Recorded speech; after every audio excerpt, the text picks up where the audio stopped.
Hello everyone and welcome back to another episode of Overcoming Graduation with Brian Drury, a show where I work to teach you everything I wished I'd known about life to help you graduate to the next level in your own. Today is another installment of the Morning Commute, where I take my ride to work in the morning to share a short but powerful message with you to help you kick your day off on the right foot.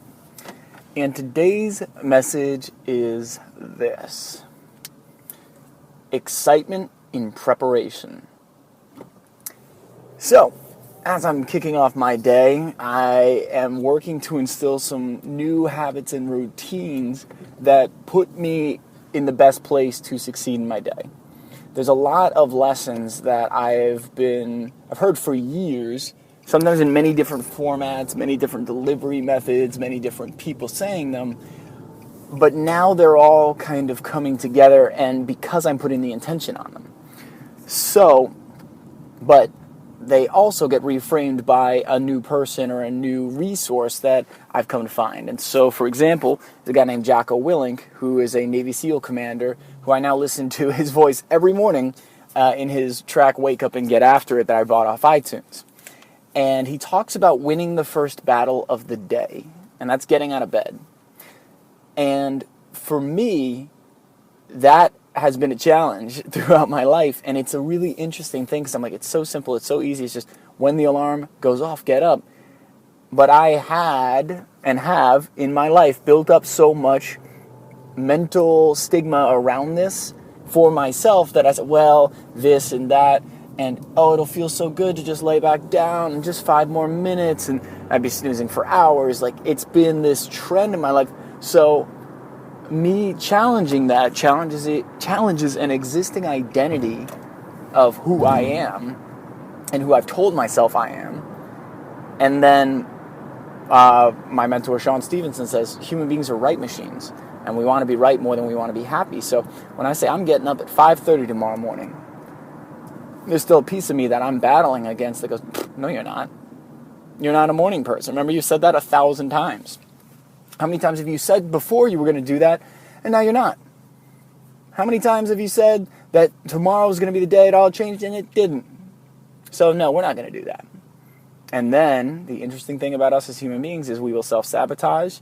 We will find ways to prove ourselves right. So staying up late for no reason, eating or drinking stuff we shouldn't late at night, having caffeine or a ton of alcohol or something really greasy and fatty that makes it hard to sleep or hard to get up. And then we are shocked when we don't, and then we feel bad for not keeping the commitment to ourselves, and we also start to train a habit loop of, when I say I'm going to do something, I don't do it. Or it's not a guarantee. Because the people who always keep their word to themselves, which is the biggest thing, when they always keep the word to themselves, and they say, I'm going to do this at a deep unconscious level, because, whenever we say we're going to do it, we do. So this is going to happen. And that's why one of the reasons people are able to do these incredible, amazing things that we see as superhuman, because they've conditioned this ability and this skill over time. It's not that they just have crazy resolve and drive that we don't have, and therefore they're born with it, and therefore we'll never have that ability. It's conditioning, man, like anything else. So, got up early. And as any of you who've been listening a lot recently know, I have a new morning routine of doing planks and pull-ups. And initially it started as 2 minutes of planks minimum and 12 pull-ups. And I keep it at 12 pull-ups strictly. I don't go over because I'm playing the long game now, and I'm having patience. Because one of my goals is to be able to do 50 pull-ups straight. And that's something that, to me, even now, dude, 50 is insane. I think the most I ever did when I was training for it in the past was like 33. But I'll say training loosely, because it was just kind of like, all right, I'm going to do as many pull-ups as I can a couple times a week. It wasn't really a consistent process towards the goal.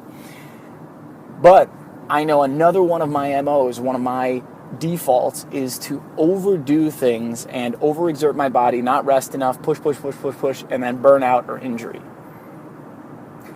So now I'm shifting that conversation as well to consistency of action over time leading to great results. I'm going to say that again. Consistency of action over time leading to great results. I'm looking at the micro shifts that lead to the macro transformations. Because as I started to do that, it started to kick off my day in a totally different way. So just 2 minutes of planks, because I was like, I think I can do that. The most I ever did prior to that was 5 minutes back in high school. I remember doing it and thinking it was this insane thing, and holy shit, we're going to do 5 minutes of planks after our workout. That's nuts. And I remember I didn't even do it strict, where like my body wasn't in a plank the entire time. There were times where I like pushed back up into almost like a downward dog position. My knees didn't go down, but I certainly wasn't in a plank position the entire time. So I said, all right, 2 minutes. I can definitely do 2 minutes. And here's the power in the small commitments that start the day. The small things create momentum. That's why Navy SEAls talk about making your bed first thing in the morning, as soon as you get up. Or actually, Jordan Harbinger recommends you wait a minute or two to let your sweat evaporate so that it's not as appealing to dust mites.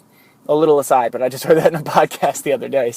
But you get up, do your planks and do your pull-ups, then make your bed. How about that? So it's like you get up, do something physical to invigorate your body, get your blood flowing, make your bed. And this is an interesting thing. I heard Jim Quick talk about this in an interview on Jordan Harbinger's show. He said, the interesting thing about making your bed is that you start your day with excellence.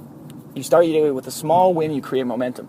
The other thing that I'd never heard this aspect of it before, you come home to and finish your day in excellence. That you take that 1 to 2 minutes to make your bed, and when you come back at night, long day, you've done your thing, you did your work, feeling good, you come back to excellence. You're able to come sit down in that bed and go, I started in excellence, I finished in excellence, and this is how I live my life. Because Sean, my mentor, says we crave what we give ourselves most. And we also believe what we give ourselves most. So if you take the time to do all things in your life with excellence, it has this amazing multiplier effect. And now I'll say there's another quote that I really love here: how you do anything is how you do everything. So if you're thinking, all right, I'm going to do this one thing excellent, and then the other things in my life will just be good, and let's say your job. Let's say you're going to do really great in your fitness routine. You're going to be excellent. You're going to be exceptional. You're going to be world class.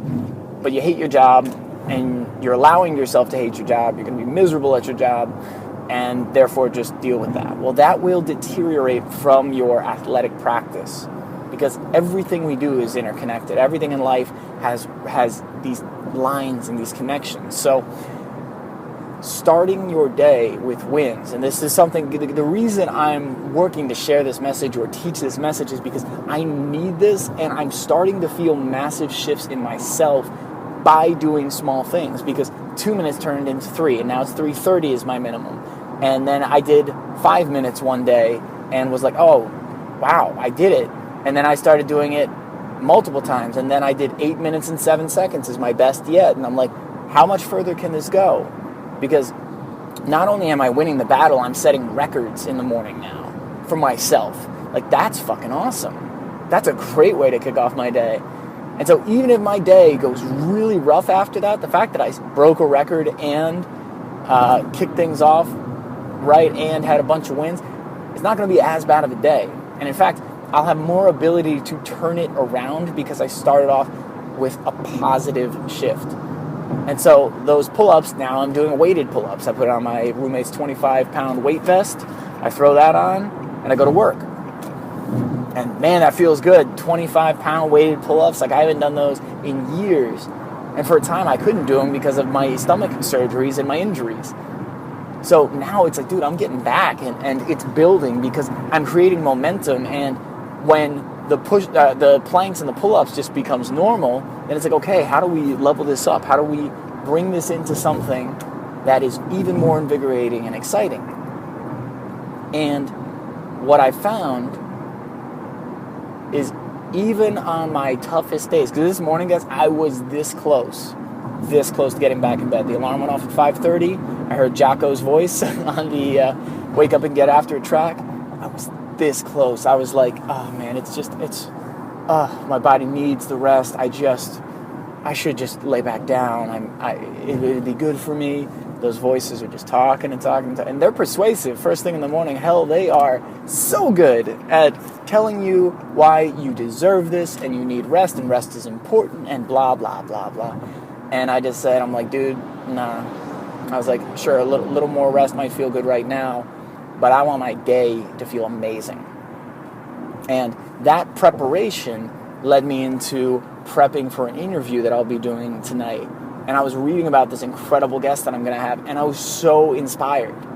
I was like, oh my God, I knew this dude was awesome to begin with, but holy shit, like his story and the messages and the quotes, like this is going to be fucking phenomenal. So now I have that to look forward to all day, even more than I already was, because I'm like, man, we're going to have a great conversation. Man, this interview is going to impact people. Man, this is going to be something that has the ability to change people's lives. And I get to be a part of that because I've created that opportunity in my life. Now, don't get me wrong. There are a lot of people that had to do a lot of things to make that possible.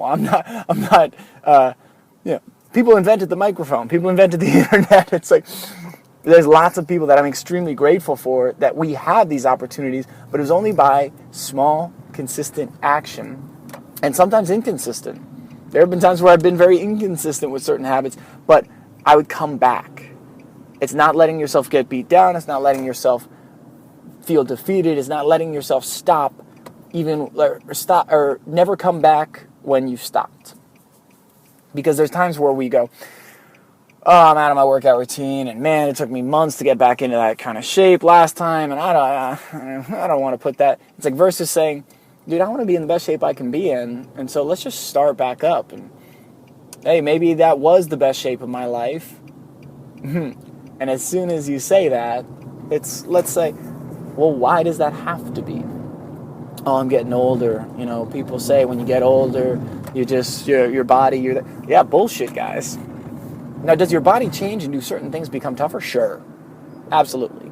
Can't deny that. Even at 28 years old, my metabolism is changing, my body is changing, I had my gallbladder taken out, my ability to synthesize certain things or process certain things has changed. Things change over time. It doesn't mean that you have to, I think the general conversation in society is that you have to just accept that your body is going to be achy and shitty as you get older, and people use that as an excuse to be lazy and eat whatever they want.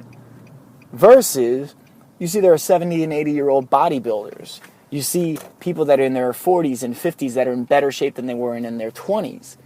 You see people that are doing endurance, 100-mile endurance runs. People doing incredible things because they choose not to accept that common conversation. All of these things come with preparation and time. So enjoying the prep, enjoying the morning routine that sets you up to be able to do these other things and do them with joy, because now I'm incorporating meditation into my morning as well, because I know how much just doing a mental reset first thing in the morning changes my day dramatically. So I want you to think of something small, and something that seems so small it might seem ridiculous, that you can do to start preparing for a beautiful day and kick your day off right. And maybe even also wrap your day up. But let's start with one. Start with your mornings, because mornings are just, it's incredible. There's a power up and a power up in the morning, power down at the end of the day. So what can you do today or tomorrow morning if you're picking morning? Something small, something easy. Like you might say 12 pull-ups for you is easy, or maybe 10 push-ups. Whatever it is, focus on consistency and the personal evolution. As my mentor says, focus on your personal evolution, not your accomplishments. That's another Sean Stevenson line. Your personal evolution, not your accomplishments. And what is that one thing you could do, and how can you create some accountability to do it? You can share on Facebook, you can message a friend, you can tell your significant other or your husband or wife, you can tell your kids. Tell it to people that matter to you as well, because you want to be a good example for them and bring that motivation to them as well as yourself. So, that is all for today. Thank you all for listening. If you haven't already, be sure to subscribe to the podcast on iTunes or on Stitcher. If this episode was of value to you, be sure to share it out with your friends and following, or send it to one person you know that really needs to hear it today. And if you'd like to reach out to me directly to give feedback on the show, share any recommendations for interviewees, or ask me about performing at your next event, doing a keynote speech, or if you're interested in coaching, be sure to reach out to me directly at brian@overcominggraduation.com. I love you guys. Thank you all for listening. Thank you all for joining in today, and I hope you go have a kick-ass day. I'll be talking to you again real soon.